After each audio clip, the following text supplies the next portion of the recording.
Dore Gold was Israel's ambassador to the UN during Netanyahu's first term as prime minister. Gold is a forceful advocate for Israel's security, and he joins me now from Jerusalem. Thanks for being with us. So Israel seems unhappy, very publicly unhappy, with the idea that the United States, in the current sort of setting, is negotiating with Iran on its nuclear program, and that there's some sort of maybe even a friendly tone between the two countries since President Rouhani came into power. Well, I don't think Israel is concerned with atmospherics. Negotiations are fine if you remember what your goal is. You know, people forget this, but back in 2006, you had the beginning of 6 UN Security Council resolutions under Chapter 7 of the UN Charter that said Iran must suspend all uranium enrichment activity, as well as its activity at the heavy water complex in Iraq, where plutonium is going to be manufactured. Now, those are binding international obligations, and we would expect that the international community would stick to those original concepts, those original resolutions, and not start thinking about, well, how can we get Iran off the hook? But if I was going to say, if Iran can provide evidence that its nuclear program is for civilian purposes, that it's not building a nuclear bomb, and the U.S. is fine with that, and Western countries are fine with that, and you are, for instance, are provided with this evidence, you wouldn't be happy with that? You would still want a complete suspension? Well, you know, we read the reports of the International Atomic Energy Agency in Vienna like everybody else. And it's really hard to believe that this is a civilian program when the IAEA reports say that the Iranians have been busy working on developing warheads for their Shahab-3 missiles that can strike Israel, strike Saudi Arabia, and Western allies in the Gulf.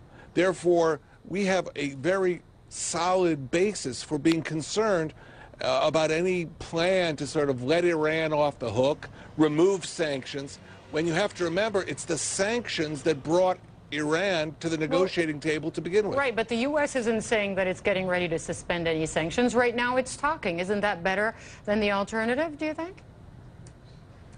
Well, again, talking and negotiating are fine if you remember what our goals are.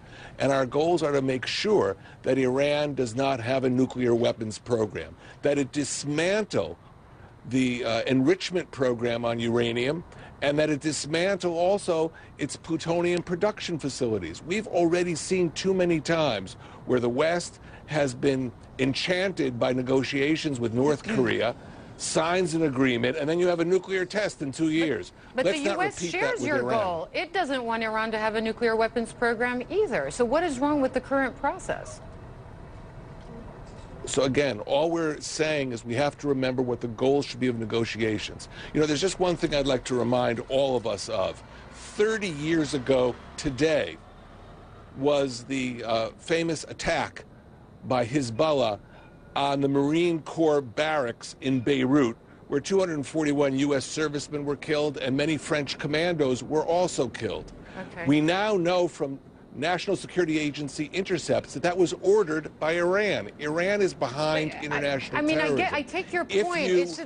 This was several decades ago. It isn't old history that 30 years ago the Marine Corps barracks were attacked in Beirut. The commander of the Revolutionary Guards in Baalbek, in the area of the Bekaa of Lebanon, 30 years ago, is today the defense minister of Iran under Hassan Rouhani. So what happened then is connected to that to today. We have got to see a change in Iranian behavior. Iranian forces are still in Syria killing Sunni Arabs. Iranian forces are active in Iraq, and they're supplying a insurgency in Yemen. All of that has to come to an end for not only Israel to be reassured, but for Saudi Arabia, for the United Arab Emirates, for Bahrain and Jordan to also be assured. Right. We know these Sunni monarchies certainly on your side of the equation on this one.